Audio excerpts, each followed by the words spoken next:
Kan sex redde Danmarks fremtid? Danmark har et problem. Fødselsraten er den laveste i 27 år, og der fødes ikke nok børn til at forsørge den aldrende befolkning. Skiftende regeringer har ikke kunne løse problemet, men der må være en løsning. Her er Emma.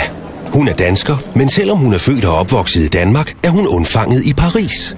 Lige deroppe på det der hotelværelse. For 30 år siden tog Emmas forældre en lille sviptur. Hvis vægge kunne tale. Men det viser sig, at Emmas historie ikke er så enestående. 10% af alle danske børn er undfanget på en ferie. At rejse og få nye oplevelser, det påvirker parforholdet, fordi de får overskud til at se og opleve hinanden på ny.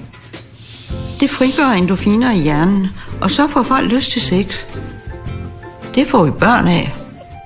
Faktisk har danskerne 46% mere sex på ferier sammenlignet med hverdagen. Så for at hjælpe den faldende danske fødselsrate, vil Spis opfordre alle danskere til at tage på en romantisk storbyferie. Det hjælper selvfølgelig også lidt på vores fremtidige forretning. Men er det ikke motivation nok at gøre det for Danmark, så har vi lavet en lille konkurrence. Book din rejse med vores ægløsningsrabat. Fyr den af.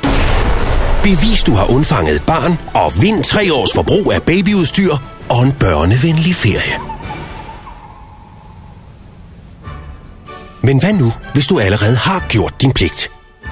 Eller hvis chancerne for en undfangelse ikke er særlig høje, jamen så se på det sådan her. Det handler ikke kun om at vinde. Det handler om at være med. Deltag i konkurrencen. Do it for Denmark.